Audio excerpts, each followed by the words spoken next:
तोड नाही, शौर्याला तोड नाही. स्वथांग आहे सागरा समान, त्याचे छत्र म्हणजे आभा समान. जो त्या सूर्याची शान आणि मराठी माणसाच्या मनातला धगधगता स्वाभिमान. ज्याचं काळीज आहे सह्याद्री, त्याला त्या शंभूचा अभिमान. महाराष्ट्राच्या देवाऱ्यात त्याचं पहिलं स्थान. मराठ्यांचा जो भगवा आसमंत आहे, कृपावंत आहे, अवधयाचा वसंत आहे, असे ते छत्रपती शिवाजी महाराज. त्यांच्या कारकिर्दीत घडलेली एक छोटीशी घटना आज मला इथे सांगावीशी वाटते. एका गावच्या पाटलाने एका पोरीची अब्रू लुटली. तिच्या अब्रूची पार लखतारा झाली. त्या पोरीने अब्रू केली म्हणून तिने विहिरीमध्ये जीव देऊन मृत्यूला कवेत घेतलं. ही घटना राजांपर्यंत जाऊन पोहोचली. राजांनी आदेश दिला, गावच्या पाटलाला माझ्या समोर उभा करा. गावच्या पाटलाला राजांसमोर उभा केला. राजा म्हणाले, आपला राजा म्हणाले, याचे चारही हातपाय, दोन्ही हातपाय कलम करून याचा चौरंग करा आणि याला भर चौकात बसवा.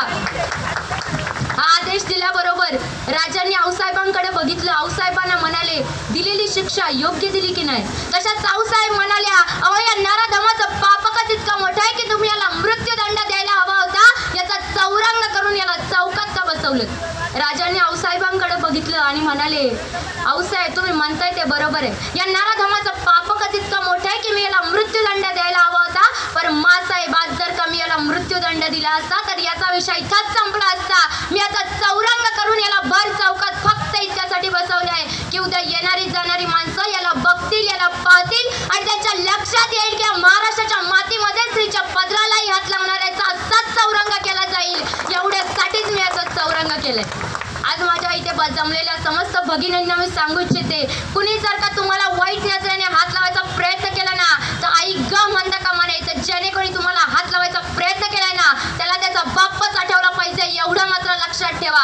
अरे तलवारीपेक्षा तीक्ष्ण या नजरेची धार आहे. अरे तलवारीपेक्षा तीक्ष्ण या नजरेची धार आहे. महाराष्ट्राची वाघीण तू भवानीचा वार आहे. महाराष्ट्राची वाघीण तू भवानीचा वार आहे. भगव्याची रक्षणी तू महाराष्ट्राची तू लेख आहे.